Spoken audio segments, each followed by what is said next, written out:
I've had to make a big decision. Solo or with crew?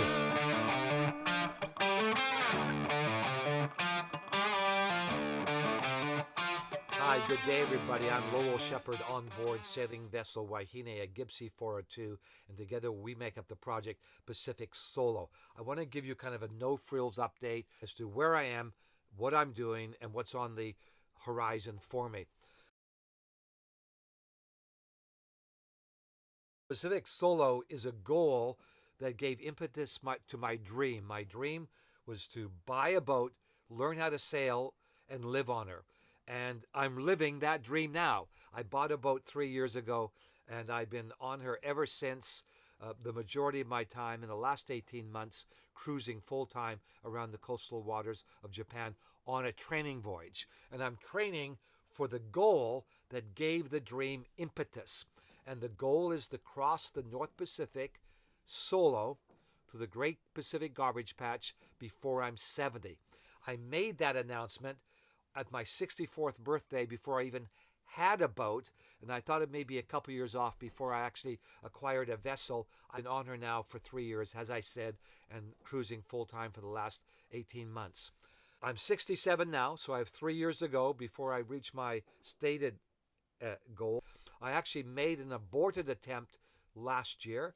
I decided to try to cross the Pacific in the spring of 2021.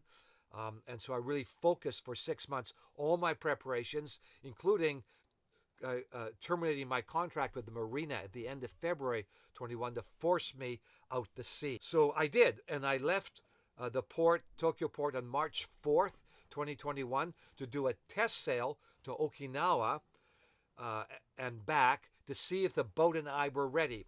That stress test sail worked because I discovered the boat and I were not ready, and I pulled into Kihanto instead, Mie Prefecture particularly, and there I informed, after an exhausting 30 hours at sea at one stretch, all my sponsors and the History Channel, who had already approached me about creating a documentary of my solo crossing of the Pacific. They will put cameras on board, etc. And I phoned everybody and my family and told them I need more experience. The boat's not ready. I need to get some better hardware and software on board, and therefore I'm not going this year.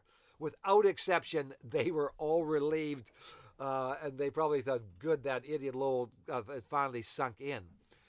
And other people have been telling me I needed more years' experience, and I was listening to them. And one of my friends and crew who helped me in Tokyo actually said to me once, Lowell, you're probably the least qualified to decide when you should go.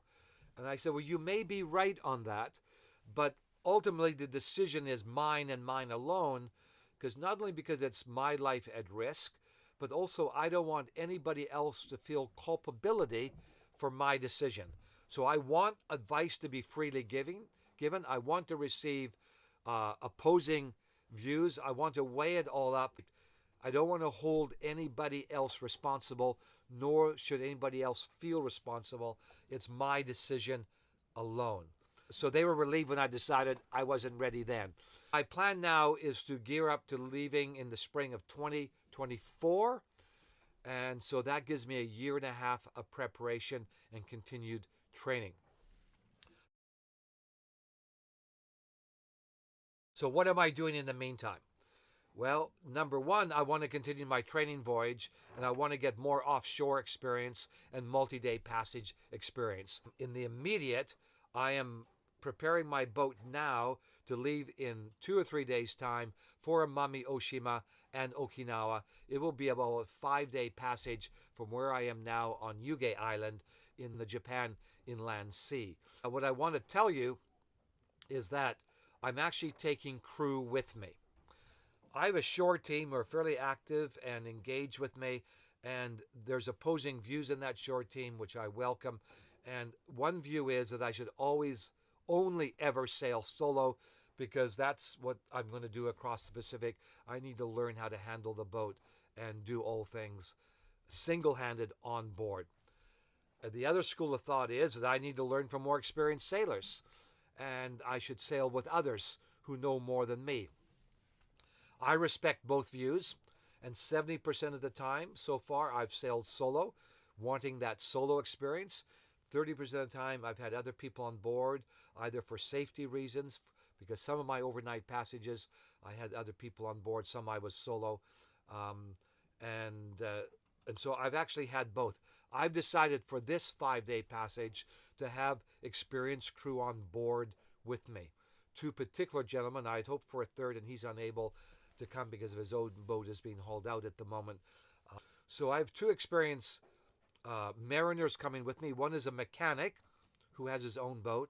The one is a navigator who actually leads a shore team for a large research vessel. They're both on my shore team.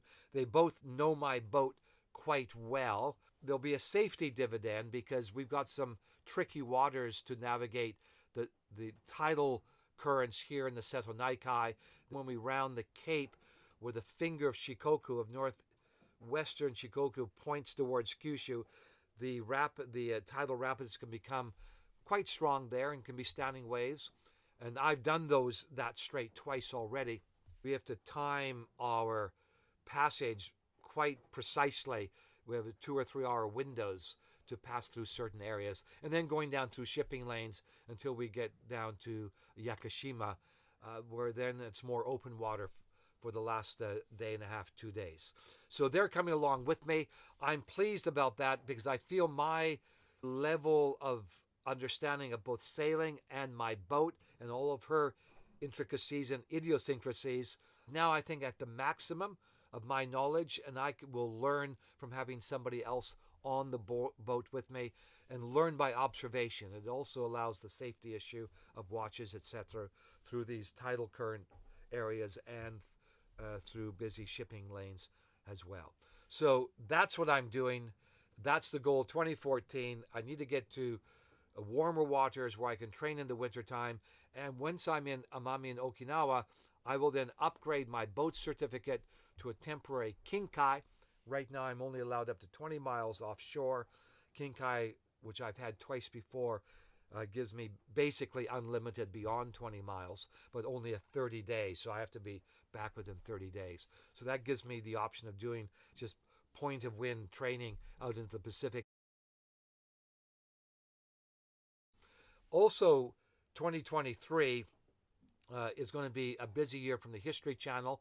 The pilot for Dare to Dream aired in Japan in the summer 3 times. It's now going to be broadcast in 15 other markets in Asia and then go into streaming platforms.